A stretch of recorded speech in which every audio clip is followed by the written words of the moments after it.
Washington. This your boy, Martin for here once again.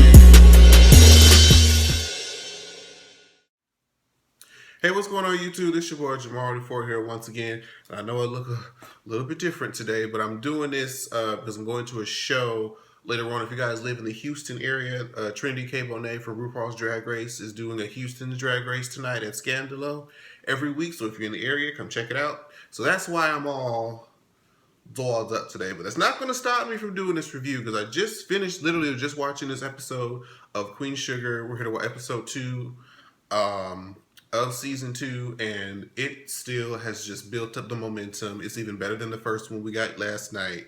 And before we get into it, I do want to show appreciation for those of you who did support my last video. It did much better in viewership and likes than I gave it expected. So I'm greatly appreciative of you guys' support from watching, and I hope we can continue that throughout the season.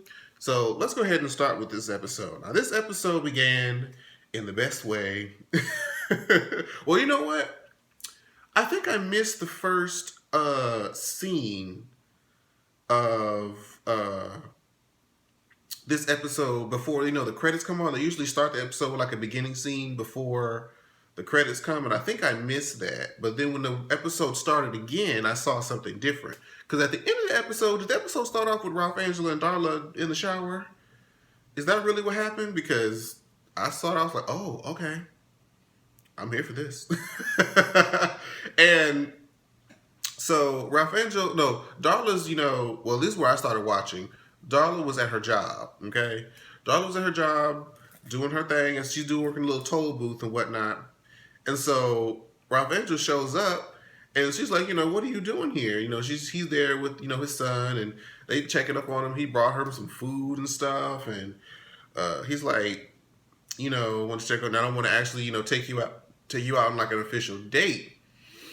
And she's like, all fluttered and stuff. She didn't really know what to do. And the people in the back is honking because, he in line at this toll booth. People got place to go. And he's just like, look. Or no, she's like, I got to go. Like, I have to give you an answer later because, people are behind you. And he's like, no, I was like, I'm not going to move till you give me an answer. And I'm just like, oof, baby. When I tell you that Ralph Angel and his character is fine, like, there's so many moments in this particular episode where he just became more than just physically attractive. And we'll get to that later. But I just thought that was a really cute scene with the two of them. It's good to see that they're building their relationship back to where it used to be in the past. So next, Nova comes, over to her Aunt Vi's house, and she goes in and she's talking about how, Micah's not really doing so well, how he has all this stuff going on. And so she goes into his room, and Micah's just kind of sitting there, just really staring off into the distance. Of course, still processing what happened to him at the police station. And, she tries to, assure him that, whatever they did, or if there's anything that you want to talk about, I'm here to talk about it. We can, we can do whatever, and of course, I can't relate because I can only imagine the kind of trauma that probably would come with that kind of situation, from being wrongfully arrested and taken into custody, holding with handcuffs, and you're around all these crazy people in this station that you don't know can do any kind of harm to you. And it's just like, and then he's like, what, 16? Bless his heart. So she basically, affirms her nephew that she's there for him. Then we move back to Ralph Angel, and Ralph Angel is meeting with the farmer trying to get these soybeans because he's trying to get, this extra crop out there so he can make some extra money.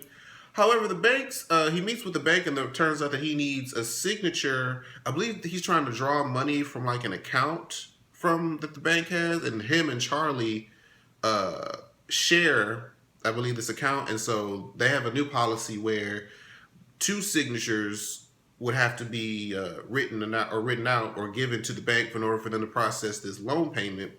And, of course, Ralph Angel does not want to have to deal with Charlie at all for, to do this because he already knows that Charlie doesn't really believe in him all that much. Well, I mean, she might, but she's just has a really tough way of showing it, more or less. And so he doesn't really want to have to always go to her to do something. Like Ralph Angel's really trying to gain his independence further and further. He feels accomplished because he was able to get custody of his own son from his aunt, which he, was a great achievement for him. And now he wants to, showcase more of his independence by, kind of having the ability to run the farm and have access to funds to help the farm without permission from Charlie, basically. And he explains this issue with Remy. Shout out to you people who gave me Remy's name. Shout out to the viewer. I believe I commented and replied back to your comment on the last video who gave me Remy's name, the farmer that Charlie's been dealing with. Thank you for that. I appreciate that. So Ralph Angel and Remy are discussing. He's explaining his issues, his frustrations, that he's not going to be able to get this loan. Charlie's not going to be able to help him. And Remy tries to tell him that, you can kind of go out, ask around for some money or ask for a loan from one of these loan companies. And at first, Ralph Angel's like, they're not going to do it like that. Like, I don't have, education. I've been locked up. Like, I have a record and this, that, and the fourth. And Remy basically tells him, like, you never know what people are going to do. You never know. Basically, a closed mouth won't get fed. If you don't ask, you never know. Basically.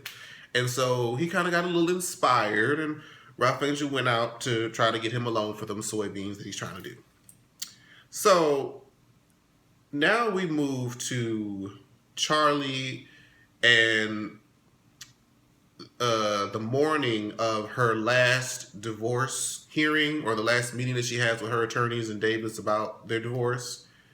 So they get there, his attorney, her attorney, and I believe I'm not sure what her role is, like mediator, I'm not sure. But, they start the meeting and they say, well, this is our last meeting and we've gathered, all the assets and everything that we need in this folder and blah, blah, blah. And Davis just kind of interrupts her, like, can me and Charlie have a moment alone? And you can see Charlie is like, why? For what? And so she's just like, okay, sure, let's do it. So everybody leaves the room and it's just them two. And you can tell Charlie's like, what do you want? Like, why are we here? Why are we delaying this even further? And he just starts flipping through the notebook, looking like, dang, like, so 18 years, and here it is, all the stuff we've gone through, just written all out in ink and paper. And she's just like, look, like, I mean, do you want the property in Aspen? Do you want X, Y, and Z? Like, do you want this? Like, all these monetary things. And he's like, is that what you think this is about? And she's like, what else could you possibly be talking about? And he mentions Micah. She's like, what about Micah? He's fine. He's out of jail. Like, what about him? He says that he wants joint custody. Charlie was like, no. Absolutely not. I don't know what gave you that idea, but absolutely not. And he just basically gave his point where he feels like, given the situation that happened at the police officer with the police, station, I should be able to be in his life. I should, be able to help raise him. Now, but the thing about it is, when he said help raise him, he's already 16. He only has 2 more years before he's already considered an adult. So there's not much raising left to do. Like, you can have a relationship with you, but there's not really much else to do. And she mentioned that, you don't have to have custody to see your son. And he said, I wanted him to stay with me, raise him, and do all this other stuff. And she wasn't really too much having it. And he says to her that I've already kind of talked this over with Micah, and he's in favor of joint custody. And she just is stunned, grabs her stuff, and just runs out the room. So we're like, okay. Well, so then we see a scene of her calling him, And he answers, and she's kind of like, hey, what's going on? Like, are you okay? Where are you? Because apparently she then ran up to the school trying to find him. And I thought that was strange. I'm like, were you just going to pull him out of class to talk to him? Or was it around the time when he's supposed to get out of school? I didn't understand what that was about. But apparently he just left school at one point, and she's trying to call him, find him where he's at. He's just wandering around the city, hitting on buses and stuff. I'm like, now look, you was just arrested while being by yourself out on the road by this police officer. What are you doing walking around willy-nilly on these streets, and you just expect me to just be okay with it as a parent? Heck no. I mean, I know she's trying to be sensitive to the fact that he's going through a lot, he's processing a lot, and he did say that he wanted some space, and she started to cry because I feel like she's probably, Charlie is the kind of type that, David said this before in the last episode, that she is a control freak, that she doesn't have control over something, she kind of breaks down and, doesn't know what to do. So I feel like she can't really control the fact of how her son is processing this arrest. She can't control how he feels towards his father, and she just has a lot that she just has no control over. She can't control how Remy feels about his situation, and she just kind of breaks down. But she does, offer him space, says just make sure that you call me, and he says that he will.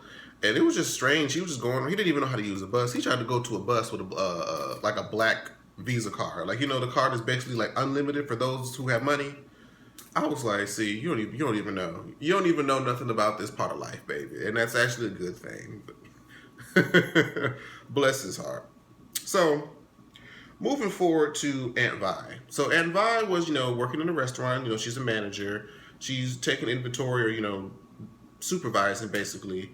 And she notices that little thought girl. Y'all remember that? She was the girl that was trying to, hop all over Hollywood in the car last season. Being a fast one. I remember her. At least I believe that's her. And I think she was the same one that tried to holler at Ralph Angel too. I'm not sure. She be getting around. But either way it goes, she could see that, Vi could see that the girl, I don't know her name. I don't even know if it really matters. I don't even know if she'll come back up later. But you can see that she was just kind of like visually distraught about something, and that she was like on the verge of tears, kind of. And when, Aunt Vi is looking at her like, do you got something to say? Like, what's wrong? And she's just like, I heard that, there was some kind of electrical problem over at I don't know if he's like at a power plant or what. We're going to call it a power plant for the sake of it. So she said there was some kind of electrical problem over at the power plant that Hollywood works at, and Aunt Vi starts to get worried, like, you mean like there was like a fire or something? And she's like, well, yeah, or something like that. So she goes and tries to call, and she's sitting there praying, like, please answer the phone, please answer the phone. And it goes to voicemail, and I'm just like, oh my God. Can you imagine you hearing about there being some type of disaster at your loved one's last place that you've known them to be, and you can't get in touch with them? Like, I can only imagine the level of stress and how bad your blood pressure goes up in that kind of situation. So I was really feeling for Aunt Vi in that moment. Oh, Jesus. Now, on to lighter. Well, is it really lighter stuff? No, it's not. This is actually this is my favorite scene, I think, of the episode. So, Ralph Angel and Darla are out on their date. They're like at this diner. I'm not sure if it's their aunt's diner or not. I don't believe it was.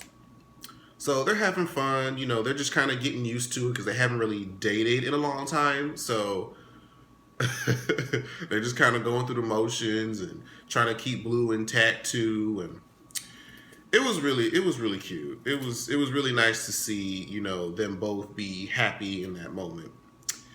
And Ralph Angel tells Darla about, the fact that he was getting approved for this loan to help with the soybeans and what he's trying to do for the farm. And so she's like, I'm happy for you. That's great. And this is the part that, makes this my favorite scene. So the waiter comes up and, asks if they want, I believe he asked if they want like any dessert or anything. And he asks Blue, he talks to Blue, is like, is that your doll? And I believe Blue said, yeah. And he was like, you know what? You should get a Transformers because Transformers are really cool. And you could tell, like, before he even opened his mouth, I was like, this guy has like a douchey vibe about him. Something about him is not sitting right with my spirit before he even opened his mouth. And after he spoke, I could see why. So he said something about, Transformers are cool. You should get you a Transformer. And you could easily tell that Ralph Angel peeped what was going on. He was like, so basically, you're telling me that my son can't have a doll? You're saying that are you basically calling my son gay for having a doll? Like, that was all, you could see it all in Ralph Angel's face. And so he was like, look, we're going to order 2 Sundays, one for my son. Oh, no, it's like you said 3 Sundays. It's like one for Darla, one for my son, and one for my son's doll. Do you have a problem with that? And the guy was like, nope, I'll be right up. And I was just like, yes, Raphael. Look, listen, that is what you call an MAN. These are the type of fathers that I want for all these children out here in the LGBT community. Okay? Here you have this dark-skinned African-American man openly allowing his son to play with his doll because the doll makes his son happy. And anybody else that has a problem with that, gone. And I appreciate that. That made me really happy to see. I hope that is a sign of what's to come in society. That would make me really happy. It would make a real difference to all the young boys' lives out there, to make them be like, you can do whatever you want to do and whatever makes you happy. Shout out to Queen Sugar, Oprah Winfrey, and the producers of the show. I like to see that. Now we go to Charlie. After having this whole spazzing out with her husband, she tried to call her mom. I was going to mention about that, but we haven't really seen much about Charlie's mom. We only know... Actually, I'm not even 100% sure. Let me ask this question. Let me make sure I have an understanding. So, Charlie, Nova, and Ralph Angel's father, they all have the same father. But I believe Nova is the oldest. And then I want to say that their father cheated on their mother and had Charlie with a different woman, and then came back together and had Ralph Angel. I believe that's how that's supposed to go. If I'm wrong, let me know, but that's my understanding. And since we don't really know about Charlie's mother, but she did try to call him because, on things that was going on with the divorce meeting and whatnot. So we moved to when Charlie tried to go visit Remy, I guess, to just kind of, clear her mind. She wanted to see him, make herself feel better and all this stuff. So she comes over and she could tell that he's just kind of like not there quite, but didn't really know why. And he said, well, I usually don't accept visitors on the anniversary of his wife's death. And she was just like, oh my God, I am so sorry. I did not mean that. I should go. I should really go. And he's like, well, since you're here, come on inside, keep me company. And Charlie starts to, compliment the decorations of his home. And she notices like the little mantle over the fireplace, how it has like all these awards and all these pictures. And he starts going into a story about how, his wife loved to fight for the country. And she was out on this truck one day, and I couldn't really understand. He said they were in a truck and they rode over an ID. I couldn't really make out what he was saying, but apparently something happened with the truck and they, lost control, and that was how she ended up passing away. And, Charlie tried to, console him, but he just kind of kept her at a distance, just kind of mourned within himself. And, they just kind of shared that moment. Now, meanwhile, as he's telling the story, Anbai has gone out to the plant where, Hollywood works. And apparently there's a bus that's coming back. And I guess all the people are getting off who I'm believing are survivors or those who were not affected by the electrical fire or explosion that may have happened. And you can see her, she's just sitting there sobbing because she is so afraid that all these people are going to get off this bus and Hollywood's not going to be there. and she's just going to be devastated. She's going to hate that they were kind of like not on the best terms because they said last time that we ended the wrong way, and I know she would just be heartbroken. But and I was just like, I hope that they don't do this to her because I would hate for her to have to go through that. But glory be to God. Hollywood came off that boat. They saw each other and they ran into an embrace, and I was just like, wait, let me do this properly without the span. There you go. I like that. That made me happy to see. That made me happy to see.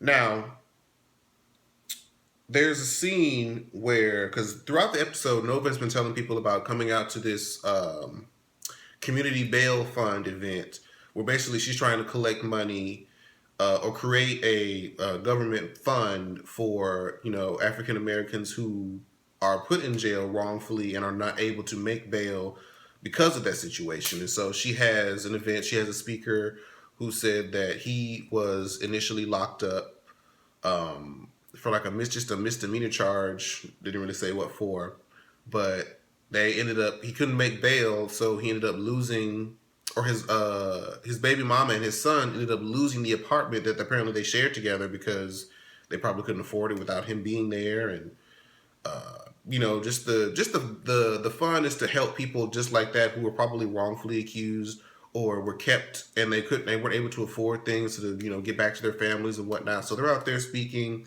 She gives this speech about how you can't just treat black bodies like they should be disposed like trash. So it's really good, very powerful. Michael shows up and you can tell that he's kind of being touched by the message that's going on. And Nova sees them out in the audience and they embrace each other, and you can tell he kind of like finally has a chance to really grieve and break down about the things that happened to him and how he was treated. So I'm glad she was there for him in that moment. Another hand clap. I'm telling y'all, this show was great. This show is fantastic. Love it to death. Now, the final scene is where Ralph Angel and Darla are on their date, and it's about time for them to leave the check. And Ralph Angel's got the whole thing together, a little billfold, and Darla goes through it just again. He's like, "Oh, well, you forgot about the tip," and he was like, "He really don't even deserve no tip. The way that he tried to come for my son like that, But Darla, being the mature one, she was like, "Well, we have to leave him something because we don't want to show like that we're on his level, and you have to set a good example for Blue." And he's just like, "Well, I mean, I had the money, but I ended up buying an extra Sunday dessert for the dog just to prove a point, and now I don't really have the money for a tip." And she starts going into his pocket, and he's like, "No, you can't do that. I'm supposed to be able to take you out. I'm supposed to be doing this the right way." And you can tell that Ralph Angel is trying. Like, Ralph Angel tries so hard. Bless his heart. Bless his fine ass heart. But yeah, I love Ralph Angel. As you can tell, I love Ralph Angel. And she tries to pull out her purse, and of course he's like, no, because he wants to be the man and do things right. And she just kind of assures him like, "You don't have to play a role for me. Let's just be us. No roles, no, society rules or none of that. Like, let's just do this the way that we want to do this and not have to do it by the way that people say we should, basically." And I like that. It was really good. And that was the episode, you guys. Like, I love this show, and I can't wait for it to come back on next week because it looks like it's going to be good. We're going to get back into that other family that their father bought this land from back in the day. They're about to come back and cause some trouble, so I'm about to be like, "Oh Lord, here we go again." So I'm excited to see. Let me know what you guys think about this in the comments. Also, let me show y'all. See if I can do this without being too much. I have my Nina Bonita Brown shirt. It says "Sue Me" at the bottom.